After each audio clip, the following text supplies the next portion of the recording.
Good morning, student. I hope you are all well and fine at home.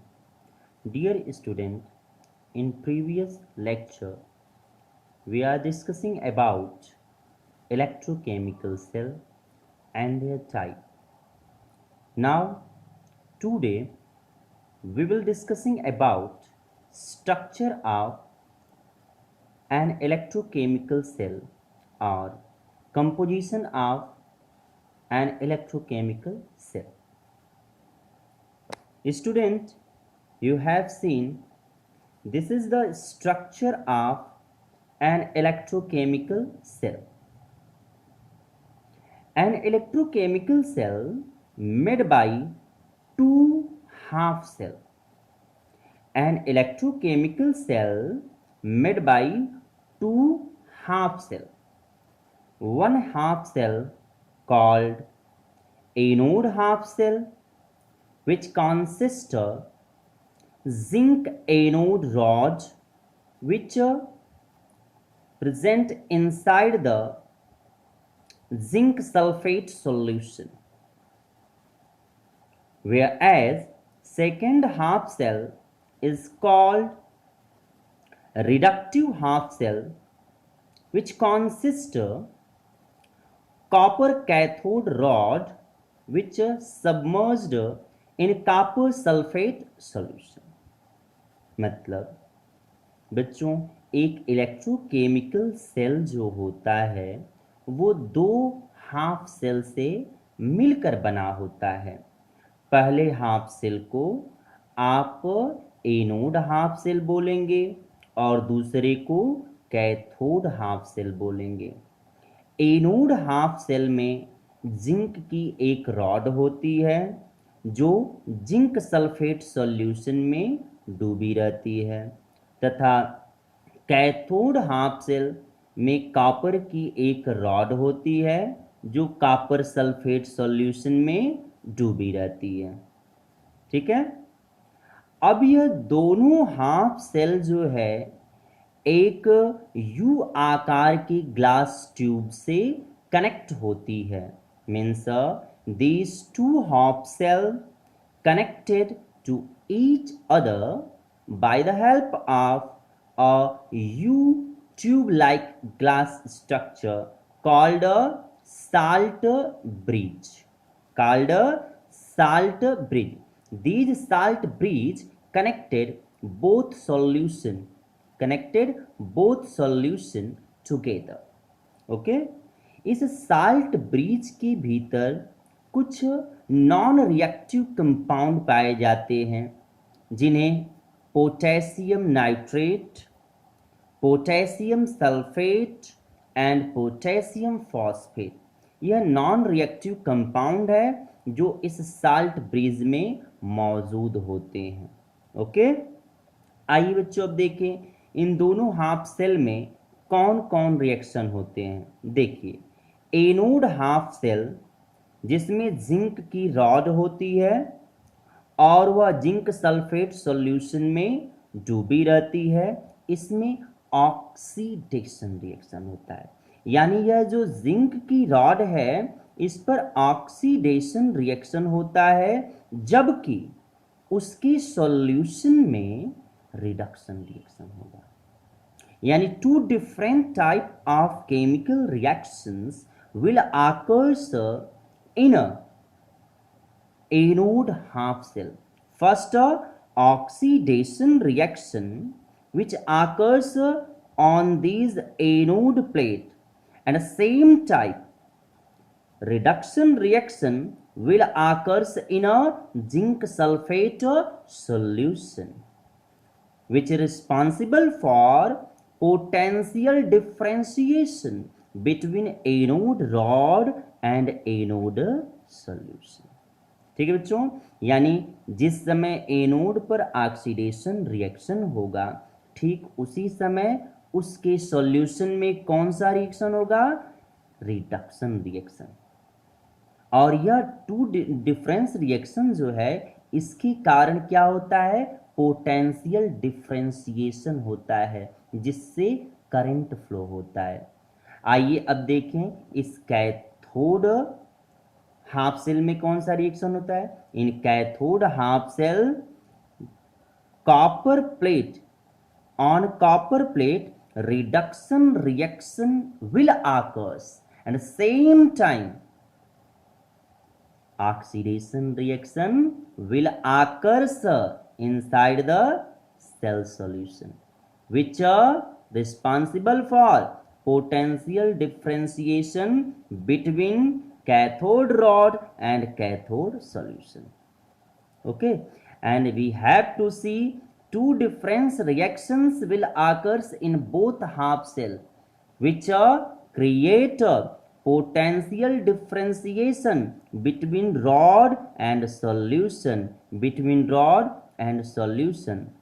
which are responsible for flow of current inside the electrochemical cell. Okay, आइए यहाँ पे हम देखें। देखिए बच्चों, ये जो एनोड हाफ सेल है इसको आप जिंक हाफ सेल भी कह सकते हैं, एनोड हाफ सेल भी कह सकते हैं, ऑक्सीडेटिव हाफ सेल भी कह सकते हैं, क्योंकि इसके भीतर ऑक्सीडेशन रिएक्शन होता है। ओके, ठीक उसी प्रकार कैथोड हाफ सेल को आप कैथोड हाफ सेल कहिए, या फिर जो है कॉपर हाफ सेल कहिए, या फिर रिडक्टिव हाफ सेल कहिए। ओके, आइए अब देखा जाए इनमें रिएक्शन कैसे होते हैं। देखिए बच्चों, एनोड हाफ सेल में ऑक्सीडेशन रिएक्शन होता है, यानी oxidation reaction will occurs on anode plate. What happens in oxidation reaction? Zinc metal released 2 electron and convert in a zinc 2 plus charge.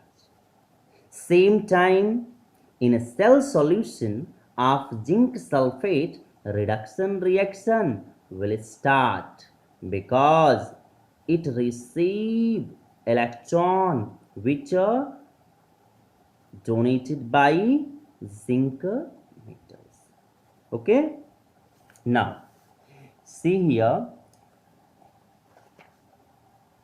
Anode cell reaction. Anode पे reaction कैसे होता है बच्चों?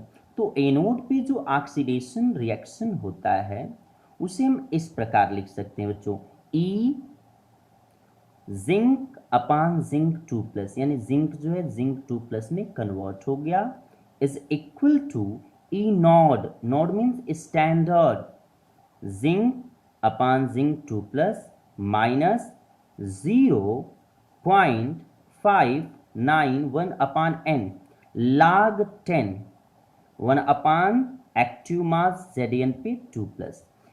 इस रिएक्शन को हम ऐसे भी लिख सकते हैं, E Zn upon Zn 2+ is equal to Zn upon Zn 2+ minus RT upon NF log 1 upon Zn 2+ active mass. Actually बच्चों यह जो RT अपान F इसकी वैल्यू होती है 0.591, तो अगर आप RT अपान F की वैल्यू यहाँ पे पुट कर देंगे तो यह फार्मूला ऐसे हो जाता है। आइए कैथोड सेल रिएक्शन देखते हैं बच्चों। देखिए, in cathode plate, on cathode plate reduction reaction will occurs where copper received 2 electron, and convert into negative charge. At the same time, in copper solution oxidation reaction will occurs, and these two different reactions in one half cell create potential differentiation between plate and solution, which is responsible for flow of current, which is responsible for production of EMF. Cathode cell reaction देख लीजिए बच्चों, same उसी प्रकार जैसे anode लिखा था। क्या लिखेंगे? E Cu minus upon Cu is equal to E standard Cu minus 2 upon Cu minus RT upon NF log 1 upon active mass Cu minus 2। अगर आप RT upon F की वैल्यू पुट कर देंगे 0.951, तो अब यह जो है रिएक्शंस हो जाएगा E Cu minus Cu is equal to E standard Cu minus upon Cu minus 0.951 upon N log 10 1 upon Cu minus. Okay student, एक इलेक्ट्रोकेमिकल सेल में करंट कैसे फ्लो होता है या करंट फ्लो होने के लिए किन किन बातों की आवश्यकता होती है, आइए हम बताएं। देखिए, आप सबने देखा है कि एनोड हाफ सेल में दो डिफरेंट रिएक्शन होते थे। कौन कौन? एनोड प्लेट पर ऑक्सीडेशन रिएक्शन और सॉल्यूशन में रिडक्शन रिएक्शन। सेम उसी प्रकार कैथोड हाफ सेल में कैथोड प्लेट पे रिडक्शन रिएक्शन और सॉल्यूशन में ऑक्सीडेशन रिएक्शन। तो ये जो two different reaction in one half cell हो रहा है, this is responsible for potential differentiation between plate and solution, plate and solution, and these potential differentiation responsible for production of EMF. EMF means electromotive force between both rod, between both electrode, and by the EMF value, by the EMF, the current will start flow between the both solution and electrodes. Thank you, student. If any other confusion, please send your question. I will make another video for your confirmation. Good luck.